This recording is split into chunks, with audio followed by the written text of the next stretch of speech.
கள்ளக்குறிச்சி கருணாபுரத்தைச் சேர்ந்த 33 வயதான மணிகண்டன் கள்ளச்சாராயம் குடித்து உயிரிழந்த நிலையில் அவரின் 2 குடும்பங்களும் குழந்தைகளும் நிர்கதியாய் நிற்கும் காட்சி காண்போரை கண்கலங்கச் செய்திருக்கிறது. குடும்பத்தை நிர்கதியாய் தவிக்கவிட்டு சென்ற கணவரின் இழப்பை அந்த குடும்பம் தாங்குமா? பின்னணி குறித்து விவரிக்கிறது இந்த தொகுப்பு.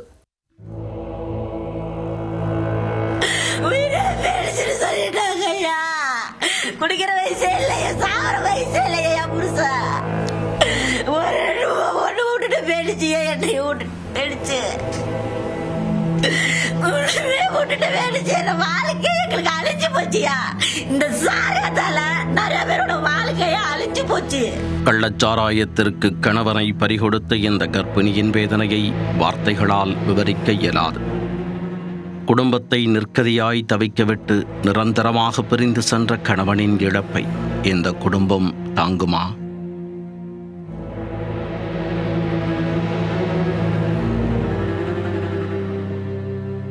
சிமெண்ட் ஆலையில் மூட்டை தூக்கி வந்த 33 வயதேயான மணிகண்டனுக்கு உடல் வலியை போக்க சாராயக்கடை ஒன்றுதான் ஒரே போக்கிடமாக இருந்துள்ளது.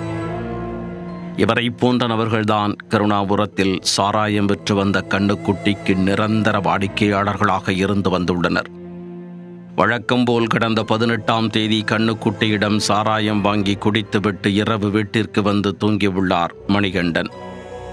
அதிகாலையில் கள்ளச்சாராயம் தனது சுயரூபத்தை காட்டத் தொடங்கியதும் வலியால் துடித்த மணிகண்டனை கண்டு அவரது மனைவி அதிர்ந்து போனார்.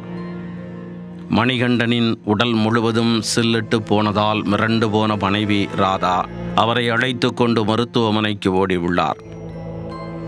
ஐஸோட ரொம்ப சில்லுன்னு இருந்துச்சு. நான் ஜில்லுன்னு இருக்கேன் நின்றுட்டு காலை நல்லா தேய்ச்சி விட்டுட்டே நின்றுட்டு இருந்தேன். அப்புறம் இருக்க உடம்பு கொஞ்சம் லேசா நெஞ்சு பக்கம்லாம் சூடா இருந்தது மாதிரி இருந்துச்சு. நம்ம புருஷனுக்கு ஒண்ணுமே இல்லையேன்னு நான் நினைச்சேன். நம்ம புருஷனுக்கு ஒண்ணுமே இல்லை அப்படின்னு நான் நினைச்சு வந்தேன். எனக்கு தெரியாதுயா. பாட்டாவை பாரு, அவர் எப்படி படுத்திருக்கிறாரு எனக்கு எதுவுமே தெரியலையா. உள்ள கொண்டு போய் பார்த்தாங்க. டாக்டர் எல்லாருமே முடியாது, எல்லா டாக்டருமே முடியாது. என்னாச்சுன்னு பார்த்தாங்க. அதுக்கப்புறம் இனிமேல் என்னன்னு தெரியல, இதய துடிப்பு ரொம்ப இதா இருக்கு அப்படின்னு சொன்ன. இதய துடிப்பே இல்லைன்னு சொல்லிட்டாங்க. இதய துடிப்பு இல்லைன்னு சொன்னாங்க.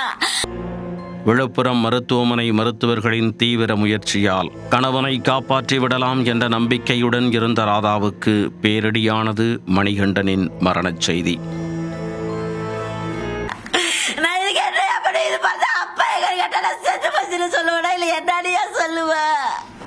இதெல்லாம் ஒழிக்க மாட்டேங்கிறாங்களா ஐயா? எவ்வளவு பேரோட தாலியா இருந்து போச்சு, எவ்வளவு பேர் இப்ப இதா இருக்காங்க. அவங்களுக்கு எல்லாம் என்னையா பதில், என்னையா இருக்கு? இதுல குடிக்கிறதுனால அவங்களுக்கு எல்லாம் என்னையா கிடைக்குது? விற்கிறாங்களா? அவங்களுக்கு என்ன கிடைக்குது? அவங்க பொண்டாட்டி புள்ள நல்லா இருக்குன்னு நினைக்கிறாங்களா? அதே மாதிரி மெத்தவங்க பொண்டாட்டி புள்ள நல்லா இருக்குன்னு நினைக்கணும்ல. உயிரே பேடிச்சுன்னு சொல்லிட்டாங்க ஐயா. குடிக்கிற வயசே இல்லையா, சாகிற வயசே இல்லையா புருஷன். ஒன்று விட்டுட்டு பேடிச்சியா, என்னை பேடிச்சு விட்டுட்டு வேடிச்சு. என் வாழ்க்கை எங்களுக்கு அழிஞ்சு போச்சியா. இந்த சாராயத்தால நிறைய பேரோட வாழ்க்கைய அழிஞ்சு போச்சு. மணிகண்டனுக்கு ஏற்கனவே திருமணமாகி ஒரு மகன் மற்றும் மகள் உள்ள நிலையில் ராதாவை 2வது திருமணம் செய்துள்ளார். மணிகண்டன் ராதா தம்பதிக்கு ஒரு மகள் உள்ளார். கருவிலேயே தந்தையை இழந்துள்ளது ராதாவின் வயிற்றில் உள்ள மற்றொரு குழந்தை. மணிகண்டனின் வருமானம் ஒன்று மட்டுமே ஆதாரம் என்ற நிலையில் அவரின் அகால மரணத்தால் 2 குடும்பங்கள் தற்பொழுது நிற்கதியாகி உள்ளன. அப்பா நான் எங்கள் அண்ணன் தான் ஃபோன் பண்ணி சொன்னான்ட்டேன், உங்கள் அப்பா செத்துட்டாங்கன்னு. என்னிடம் கேட்டப்ப சாரியத்தில் கலந்துட்டாங்கன்னா சொன்னான். அப்புறம் அங்கேருந்து நேராக கிளம்பி அம்மா கூப்பிட்டு வந்தாங்க எல்லாரும் சேர்த்துட்டு. நேற்று வந்தப்போ தான் தெரிஞ்சது உண்மையாக செத்துட்டாங்கன்னு.